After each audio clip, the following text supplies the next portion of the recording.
but it is not an attractive T-shirt at all.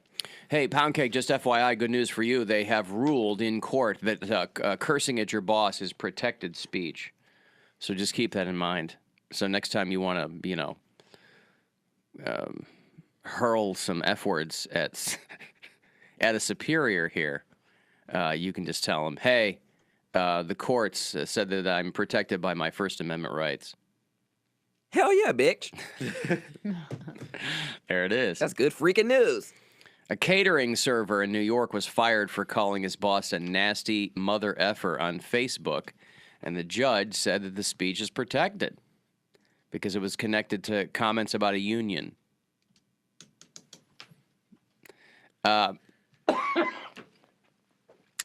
said he felt harassed by his boss, and so called him some names on Facebook. So he couldn't get fired for that? You can't get fired for that. Wow. But it can probably still make your life a living hell. That's true. Give you all the bad jobs. But here's the thing. I mean, when you read the story in its entirety, it's like maybe people who are working a high-stress job, if their boss goes, hey, focus, let's get back to work, maybe just don't take it so personally, all right? If you've ever worked in the catering business, and I have for a little bit, that's a very, very intense, it's very fast-paced. It's very so if you're one of these people, it's like, he told me that I didn't like that I was standing around. That's not harassment. That's get your ass in gear. There's a lot of people coming. I've never been disrespectful to a boss. Well, it's generally not a smart. But that's the thing, yeah. You may have won a court case, but Well, I'm just saying I take stuff and take stuff and take stuff. Like at worst case scenario, I'll quit. I won't disrespect any. That'll show them. Well, it's not even about them. It's about me. If I'm uncomfortable in a workplace, I leave that workplace. I'm not gonna go toe to toe with you and try and prove a point. I cuss you out. Then what? Oh, okay. I still have to go back to my desk and do whatever. Like I've never done that before. I don't think I have it in me to try and come at someone. Boy, I don't think I would. I can't ever see myself quitting a job because I didn't get along with the boss. I just can't see that. I feel like I'd want to stay in spite of that person. Of course. You ain't getting me out. Yeah. I will walk when I decide I want to walk. Yeah. It's not worth the hassle. If I have to wake up every morning and dread where I'm going to work, it's not on them because you're working for them and they're making money off of you. So it's not it's no harm, no foul to them. So it's me that's got to tolerate this stuff every day. Most people don't like where they work. Well, that's sad. Most people get up every morning and like, ugh, my boss is a dick or whatever, The only boss I've ever wanted to scream at and have screamed at is when I was working for my dad. But it's your dad. But it's my dad. You yelled at your dad? Oh, yeah. How? Why? Because it's just construction type stuff? Or? No, I mean, he was my dad. So, it's construction and family and, everything, comes to a head and just happens to be on the site. On the job site? Once or twice, yeah. I've gotten... And I was the only one that could do it, too. So I had to, everybody was kind of like, I've never seen anybody do this before. So by proxy, you were kind of speaking for all the workers. But your dad didn't read you the riot act, though. He took it? Oh, no. Oh, my dad is a maniac when he's at work. I was going to say, okay.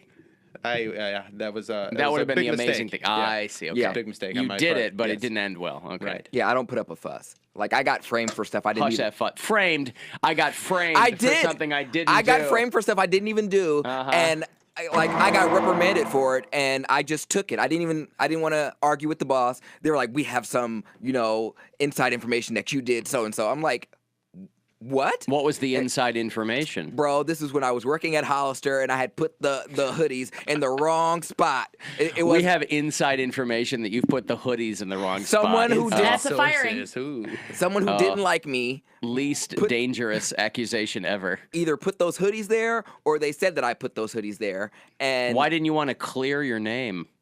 Because I didn't care that much. It was a summer job, and I'm not gonna, like I said, I'm not gonna go against. It's just not worth the hassle. Because then I have to prove my innocence, and then the boss is gonna look at me like I'm a liar. Because they're always gonna take someone. But what evidence did they have? I would think someone who was there longer than I was told them that, so they have seniority over me.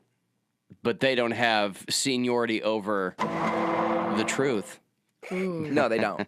But I just wanted to keep my job. It wasn't worth the fight. Like I said, I could take stuff and take stuff, and I won't say a word. I think I'd want to clear my name. Nope, didn't care. I was like, you know what? I'll show them. I'll show them with my work ethic. When I was managing a Blockbuster Video, I had evidence that one of the other managers was lifting from the deposit before they would put it in the safe.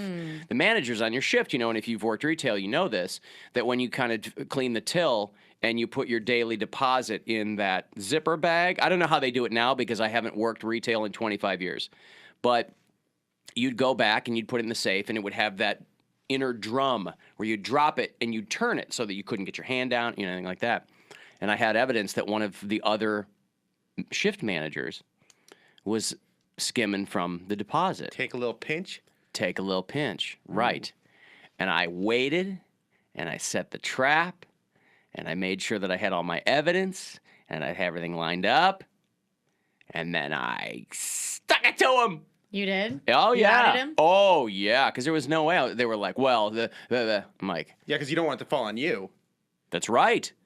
So you got to be a bit That's of a right, rat, because that's what it does. Well, yeah, that's a subordinate. I'm like, I ain't going down because these deposits are short. And it wasn't like I were taking thousands of dollars, but you have a deposit. Up. Yeah, you pull $50 here, $50 there. I said, give me your name tag. Nah. And then I broke it in half in front of him. And as he walked out into the cold Chicago afternoon, he wept. His tears freezing to his hot, hot cheeks. Oh, no. Yeah. Awash in the knowledge that he had been found out and that his future retail career was probably over before it ever even began. But his grandmother was a gypsy, and she put a curse on all the Blockbusters except for the ones in Alaska. That's right. Hey guys, thanks for watching. Plenty more where that came from. Click here to subscribe. Click here to watch another video. We'll see you next time.